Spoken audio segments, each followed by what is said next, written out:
तो आज की इस वीडियो में हम स्टार्ट करते हैं exercise 2.3 of class 6 NCERT book. Previous classes में होल नंबर की प्रॉपर्टीज़ को देखा है। All the 4 properties are discussed in the previous video. Exercise 2.2 solve की है। अब एक्सरसाइज 2.3 सॉल्व करते हैं इस वीडियो में। यहाँ पर फर्स्ट क्वेश्चन हमारे पास है कि which of the following will not represent zero. हमें ये बताना है कि किसका आउटपुट जीरो नहीं आएगा। तो आप ईच एंड एवरी ऑप्शंस को सोल्व कर सकते हैं। 1 + 0 आपको 1 देगा। ओके, 0 × 0 आपको 0 देगा। 0 divided by 2 will be 0. Now here it is 10 - 10 in book, so it is 0/2 and 0/2 is 0. ये क्वेश्चन इस एक्सरसाइज में क्यों आया है?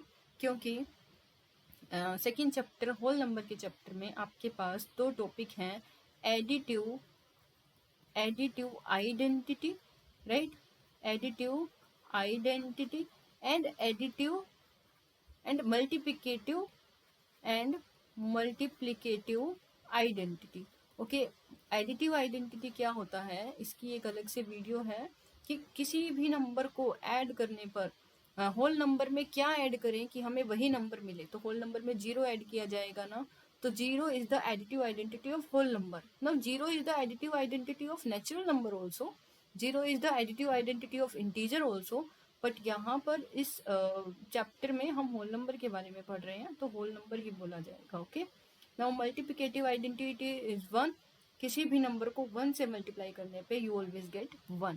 ओके, एक ये कंसेप्ट है आपका सेकेंड चैप्टर में क्लास 6 में कि किसी भी नंबर को अगर आप 0 से डिवाइड करेंगे ना तो वो नॉट डिफाइंड आएगा। ओके, नॉट डिफाइंड, ये इंपॉर्टेंट क्वेश्चन है चैप्टर 2 एक्सरसाइज 2.3 के लिए।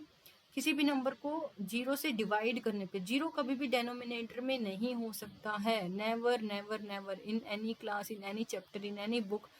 This is universal truth, this is truth, this is fact for every class. Okay, if we are this is not only for whole number, right? 0 कभी भी denominator में नहीं आएगा। 0 in denominator means not defined. Okay, otherwise अगर 0 numerator में है, 0 से 0 को मल्टीप्लाई कर रहे हैं, 0 किसी नंबर में 0 ऐड कर रहे हैं तो नंबर इटसेल्फ। तो यहाँ पर ये बताना चाह रहा है कि 0 को ऐड करने से हमारा आउटपुट 0 नहीं आता, हमारा आउटपुट नंबर इटसेल्फ आता है। Okay, if the product of two whole number is 0, can we say that one of them will be 0? अगर किन्हीं दो नंबर का प्रोडक्ट 0 है, सी a × b = 0, तो क्या हम ये बोलेंगे कि one of them will be 0, कि उनमें से कोई एक 0 होगा? राइट, ऑब्वियसली ना, यस, उनमें से कोई एक 0 होगा तो भी हमारा आंसर 0 आ जाएगा। Like 3 × 0, 3 × 0 is 0. Okay, 150 × 0, 150 × 0 is always 0. तो किसी भी नंबर को 0 से मल्टीप्लाई करने पे, देखिए 0 कितने भी नंबर मल्टीप्लाई कीजिए और फिर 0 को मल्टीप्लाई कर लो तो आउटपुट आपका 0 ही आएगा। Okay, so any one 0, okay, remember this point, any one 0 in multiplication will make the result 0. Okay, 0 बना देगा result. If the product of two whole number is 1, can we say 1 और both?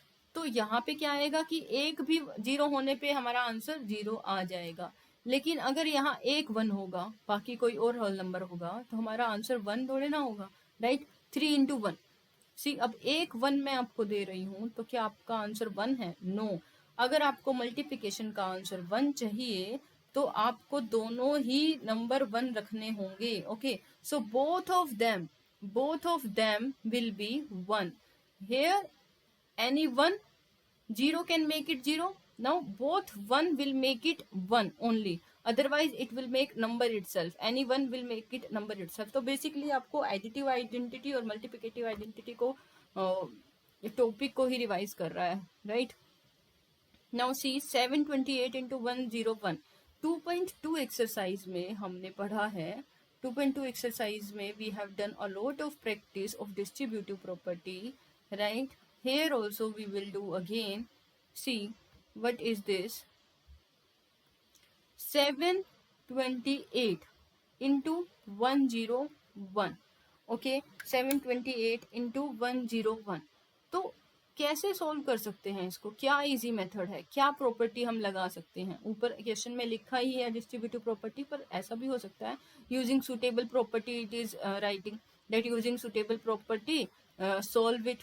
Okay, तो कैसे करेंगे, आपको पता है 101 को हम 100+1 लिख सकते हैं, तो 72800 plus 728 we can do. Now why we are doing it, students always ask me that why we are doing it, because to make it easy, right?